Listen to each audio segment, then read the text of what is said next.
déclaration faite par la conférence des leaders de Yewwi Askan Wi sur cette affaire. Quelle est votre réaction maintenant suite à tout ce qui s'est passé, surtout après l'appel au calme d'Ousmane Sonko? Merci beaucoup. Moi, je pense que, comme vous l'avez dit, nous sommes à l'Assemblée pour travailler tranquillement en session budgétaire. Et comme vous l'avez dit, les déclarations de la coalition Yewwi Askan Wi, on les a entendues hier et nous n'avons entendu que des gens qui sont dans la politique, dans la menace, dans l'intimidation. Mais ce qui est important est que ce qui se passe, c'est le cours normal des choses. Quelqu'un a été accusé par une citoyenne. La justice l'a convoqué pour l'entendre dans le fond, plus particulièrement le juge d'instruction. Attendons ce qui sortira de cela. Maintenant, je pense que c'est comme ça que ça doit se passer dans un pays de droit. Quand quelqu'un est accusé par une citoyenne, la justice doit le convoquer pour l'entendre, c'est ce qui se passe. Donc je ne vois pas en quoi les leaders de Yewwi doivent crier au complot, à la machination politique, en étant dans la menace, dans l'intimidation, mais cela ne passera pas parce que force restera à la loi, comme les autorités l'ont dit. Et aujourd'hui, Ousmane Sonko est en train de répondre tranquillement à la justice. Donc je pense qu'il n'y a pas de quoi fouetter un chat par rapport à cette affaire. C'est une procédure normale et la justice est en train de faire son travail.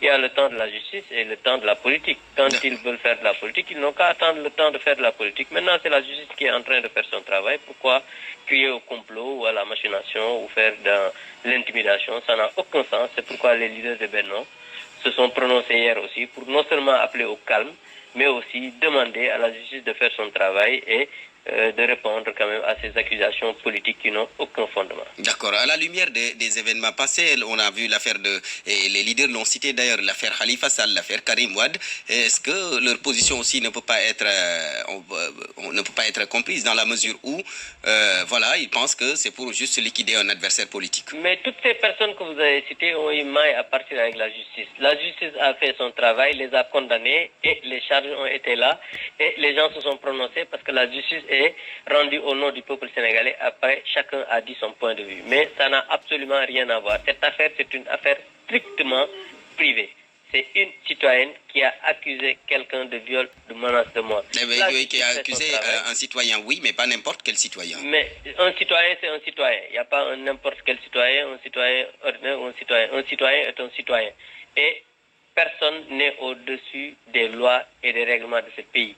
Donc, quand quelqu'un est accusé, il doit répondre à la justice. Donc voilà un peu ce qui s'est passé. Maintenant, il a le privilège d'être un leader politique, mais ce n'est pas parce qu'on est un leader politique qu'on est intouchable. Ce n'est pas parce qu'on est un leader politique qu'on n'est pas injusticiable. Ce n'est pas parce qu'un leader politique que quand on est accusé, on ne doit pas répondre devant la justice. Voilà un peu les faits et les faits sont têtus. Donc maintenant, tout ce qui va après, c'est juste des commentaires, de la politique politicienne, des accusations sans fondement. Voilà un peu ce qui se passe et de la mauvaise foi qu'on a constaté au niveau de certains leaders politiques. Donc voilà un peu ce que je peux dire par rapport à cette affaire. Donc les affaires que vous avez citées plus haut n'ont absolument rien à voir avec cette affaire-là. C'est une affaire privée et la justice est en train de faire son travail. Voilà ce qui se passe dans ce pays. D'accord, mais le mis en cause en personne a fait une déclaration hier, déclaration dans laquelle il a appelé au calme et à l'apaisement. Vous, en tant que leader politique, quelle lecture faites-vous? Comment comprendre son message? Mais il est dans son rôle, il est dans son rôle, il a le droit de faire un message à ses militants, à ses sympathisants. Ça, je pense qu'il est dans son rôle. Ce qui est constant est que l'État prendra toutes les dispositions pour que les choses se passent normalement et que les citoyennes et les citoyens vaquent librement à leurs occupations. Voilà un peu le rôle de l'État. Lui, il a fait sa déclaration, ça n'engage que lui, ses militants et autres, et je pense qu'il est dans son rôle. D'accord. Abdou Mbow, député à l'Assemblée nationale, membre de la coalition au pouvoir Benno Bokk Yakaar.